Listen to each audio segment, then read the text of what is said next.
Já está nas mãos do Procurador-Geral da República, Paulo Gonet, o inquérito da Polícia Federal que apura o envolvimento do ex-presidente Jair Bolsonaro no caso das joias sauditas. O relatório da Polícia Federal indiciou 12 pessoas neste caso, entre elas o ex-presidente. O Ministério Público Federal tem até o dia 21 de agosto para anunciar se vai denunciar os envolvidos na investigação. Mas o Procurador-Geral da República pode prorrogar. O Tribunal de Contas da União mandou o ex-presidente Jair Bolsonaro devolver joias sauditas que ganhou de presente. No entanto, o presidente Lula ficou com um relógio de luxo que ganhou em seu primeiro mandato. A Polícia Federal indiciou o ex-presidente Jair Bolsonaro e outros 11 aliados pelo caso da suposta venda de joias da Presidência da República. A decisão do TCU a respeito dos bens ocorreram em um período recente. A decisão a respeito de Bolsonaro ocorreu em março de 2023. A Corte se baseou em um acórdão de 2016 para considerar que presentes de alto valor comercial precisam ser devolvidos à União para incorporação ao patrimônio público. Bom dia, senhoras e senhores. Hoje é 7 de agosto de 2024, são 8 horas da manhã. O Brasil assistirá hoje a um aperitivo do que ocorrerá nas próximas semanas com o ex-presidente Jair Bolsonaro sobre o caso das joias. O Tribunal de Contas da União dirá hoje que Lula pode ficar com o relógio que ganhou em 2005 e marcará diferença para o tesouro em joias que Bolsonaro recebeu de forma ainda inexplicável. A decisão do TCU reforçará o processo contra Bolsonaro, ainda que a decisão do tribunal não tenha influência maior se houver, por alguma surpresa, uma decisão menos ruim para Bolsonaro, pois o STF tem um caso fechado contra o ex-presidente e o relatório da Polícia Federal mostra que as joias foram usadas no âmbito de um esquema criminoso muito maior que visava dar um golpe de Estado no país. Antes de prosseguir, eu quero pedir a você que acompanha o Blog da Cidadania que se inscreva no canal, deixe seu like e compartilhe este vídeo. O TCU retoma hoje o julgamento sobre o relógio de Lula com divergência entre ministros. Há divisão na corte sobre definição se ele pode ficar com o presente recebido em 2005 ou não. Em primeiro lugar, é bom marcar o seguinte: em relação a Lula, não há muito o que discutir. Por quê? Porque o Lula recebeu esse relógio em 2005, quando a regra permitia que o presidente ficasse com um bem como esse. É um relógio cujo valor é estimado em R$80 mil. Posteriormente, em 2016, o Tribunal de Contas da União reavaliou o caso, decidiu que Lula poderia ficar com o relógio e decidiu também que presentes de valor maior, como aquele relógio e muito mais, presentes como os que Bolsonaro recebeu, de 7 milhões de reais. Veja bem, estamos falando de um valor 100 vezes maior, quase 100 vezes maior que Bolsonaro recebeu em joias do que Lula. Lula recebeu um relógio de R$80 mil. Bolsonaro recebeu joias no valor de 7 milhões de reais, quase 100 vezes mais. E essas joias foram usadas e negociadas de uma forma absolutamente fraudulenta e suspeita, e inclusive utilizando a presidência da República para fechar negócios. Vamos entender. A ala bolsonarista do TCU quer livrar o Lula de devolver o relógio Cartier recebido de presente. Ministros alinhados ao ex-presidente da República preparam um voto que pode ajudá-lo no caso das joias sauditas, diz essa matéria, mas não pode ajudá-lo, não tem como ajudá-lo no STF, porque existem fatores que ultrapassam a mera recepção de presentes. Havia uma regra vigente no TCU. Tudo que acontece no país, tudo que for decidido em qualquer instância nesse país, termina no STF. Então vamos entender. O Lula recebeu um relógio de um valor muito inferior às joias de Bolsonaro em um momento em que era permitido ele ficar com o relógio. Posteriormente, fizeram um questionamento, o Lula foi ao TCU, perguntou se podia ficar com o relógio, o TCU disse que podia e disse que dali em diante não poderia mais ninguém ficar com presente nenhum. Quando Bolsonaro pegou essas joias, ele simplesmente violou as regras estabelecidas pelo Tribunal de Contas da União e muito mais, porque essas joias foram envolvidas em um esquema de uso, por exemplo, até de avião da presidência para levar essas joias para os Estados Unidos. É uma quantidade enorme de joias. Algumas dessas joias não foram devolvidas. Há registro no inquérito da Polícia Federal de que Bolsonaro mandava não catalogar joias para que não ficasse caracterizado que ele estava com aquele presente caro. E você tem ainda o plano dele de usar o relógio do Lula para escapar da denúncia das joias, dizendo que é a mesma coisa. Se o Lula pôde ficar, eu também posso ficar. O Tribunal de Contas pode dar desfecho diferente para o relógio de Lula e joias de Bolsonaro. Esse é o fato, por isso que eu estou dizendo isso. A matéria do Globo não é tão precisa quanto essa do UOL. Aparentemente semelhantes, os casos do relógio dado de presente ao Lula e da joia recebida pelo Bolsonaro podem ter desfechos diferentes.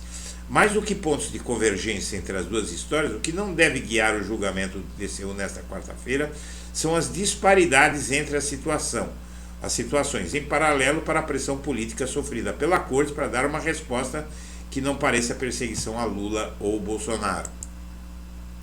Seja como for, essa venda de joias, custeou, por exemplo, a permanência de Bolsonaro nos Estados Unidos, disse a Polícia Federal ao STF. Então, na verdade, existe um caso fechado, não é? Existe um relatório da Polícia Federal que mostra as flagrantes diferenças entre uma coisa e outra. Veja, no caso das joias, 6 pontos do inquérito da PF que levou Bolsonaro a ser indiciado pelas diferenças que marca para o processo do Lula. Esquema teria movimentado 6,8 milhões. O relógio do Lula é avaliado em R$80 mil, né? É 1% do valor das joias do Bolsonaro. Você tem também a forma de atuação do grupo. Conforme os investigadores, o grupo teria utilizado 2 formas para executar o desvio dos bens. Na primeira delas, o gabinete adjunto e documentação histórica do gabinete pessoal da presidência, órgão responsável pela análise e definição do destino dos presentes oferecidos por uma autoridade estrangeira à presidência da República, teria sido utilizado para desviar presentes de alto valor. Nesses casos, o departamento, então presidido por Marcelo da Silva Vieira, destinaria os presentes recebidos ao acervo privado de Bolsonaro, desconsiderando o valor dos objetos e ampliando ilegalmente o conceito de bens personalíssimos. Segundo o portal Poder 360, a defesa de Marcelo Silva Vieira diz que ele é vítima do efeito colateral de uma tentativa de perseguição a outras pessoas, blá blá blá blá blá blá. Também afirma que as ações de Vieira como chefe da Gabinete de Documentação Histórica foram realizadas no sentido de manter total zelo e cuidado com os referidos documentos. Outra forma de atuação do grupo, conforme a Polícia Federal, seria simplesmente não registrar o momento da entrega do presente para que ele fosse subtraído diretamente por Bolsonaro. Então esse Departamento de Documentação Histórica, ele recebia a ordem para não registrar os presentes. Então tem presentes que estão com Bolsonaro, foram recebidos e não foram registrados. Está aqui a equipe do Gabinete de Documentação Histórica. Para onde foi o dinheiro? O dinheiro obtido com as vendas das joias sauditas entrou para o patrimônio pessoal de Bolsonaro e serviu para custear as despesas dele e de sua família nos Estados Unidos entre os dias 30 de dezembro de 2022 e 30 de março de 2023. Veja só isso. $25 mil em espécie para Bolsonaro. Segundo o relatório da PF, Bolsonaro recebeu $25 mil, cerca de R$137 mil, em espécie das mãos do pai do Mauro Cid, que é um general da reserva, e esse militar chefiou o escritório da Agência Brasileira de Promoção e Investimentos em Miami, a Apex.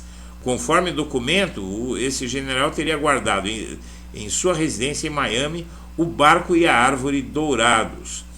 5. Bolsonaro saberia de leilão de joias. Bolsonaro saberia da movimentação para vendas de joias presenteadas pela Arábia Saudita. De acordo com a Polícia Federal, isso fica evidente numa troca de mensagens entre ele e Mauro Cid. No dia 4 de fevereiro, Cid envia o link do kit rosé da loja Fortuna Auctions, que iria ocorrer no dia 8 de fevereiro, e o Bolsonaro responde, selva. Então ele foi informado. E o uso de avião é oficial. O ex-presidente usou o avião presidencial sob a ligação de viagem oficial para enviar as joias para os Estados Unidos. Como você vê, não tem nada que ver uma coisa com a outra. A pretensão que o bolsonarismo tem, nesse caso, de tentar equiparar o relógio do Lula com essa patranha toda é realmente uma piada, não é? E Bolsonaro, inclusive, tanto ele prova, o próprio Bolsonaro prova a diferença do caso.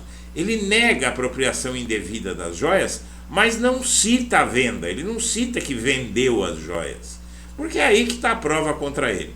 Então, hoje, o TCU deve tomar uma decisão que, apesar de não ter maior importância no processo de Bolsonaro, ela deve servir, por absoluta falta de condições de o TCU decidir diferentemente do que o STF e a Polícia Federal estão decidindo, essa decisão do TCU incrimina ainda mais o Bolsonaro.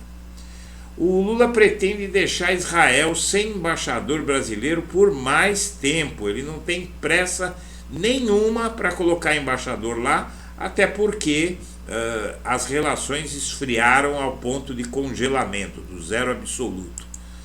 O Brasil busca negociação entre Maduro e a oposição para conter a crise.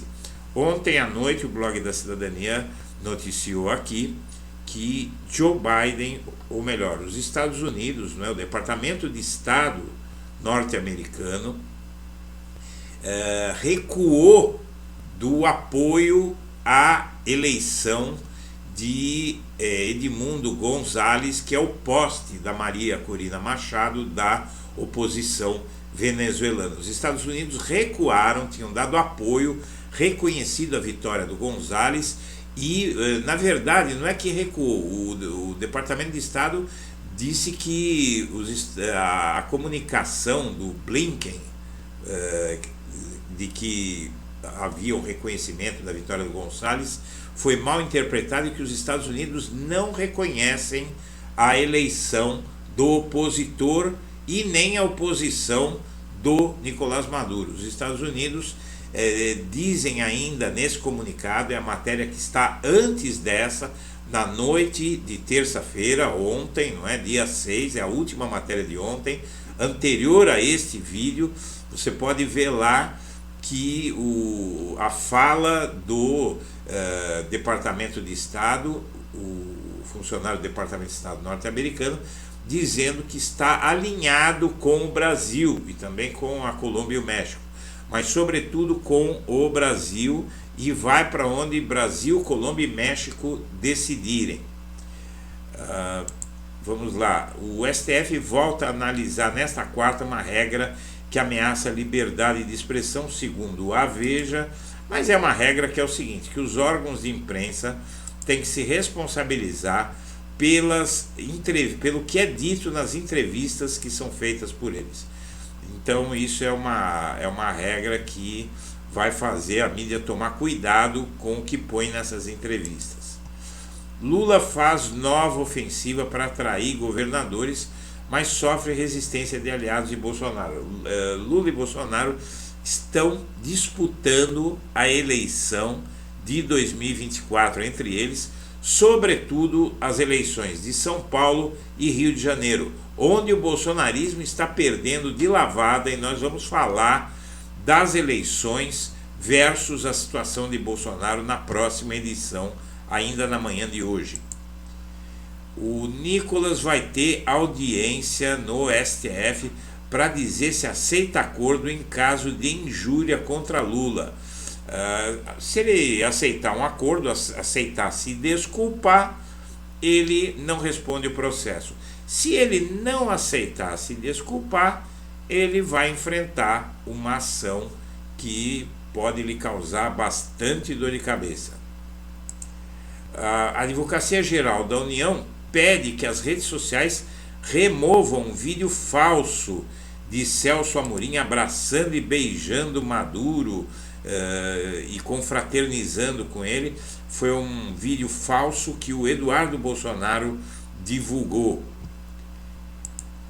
Às vésperas do debate na Band semana que vem, o Pablo Marçal acusa os dois adversários de serem usuários de cocaína.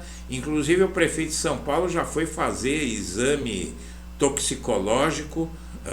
Todos os candidatos provavelmente vão fazer a mesma coisa, não é, para provar que não usam cocaína coisa nenhuma. E essa atitude desse sujeito pode lhe custar a candidatura, assim como ele se elegeu deputado e perdeu o mandato por falcatruas como essa. Se ele por acaso viesse, numa hipótese remota, a se eleger prefeito, essa estratégia dele iria lhe custar o mandato. E esse mesmo Pablo Marçal, ele teve sorte no sorteio do primeiro debate. As ordens das perguntas tal o favorecem, segundo os adversários. E o PT prioriza esquerda e PL mira base infiel de Lula. Na verdade, há uma guerra entre esses dois partidos que está começando. A eleição presidencial, a eleição municipal de 2024 vai ser, acima de tudo, uma guerra entre os partidos de Lula e Bolsonaro. Senhoras e senhores, eu agradeço a atenção e deixo meu abraço para todo mundo.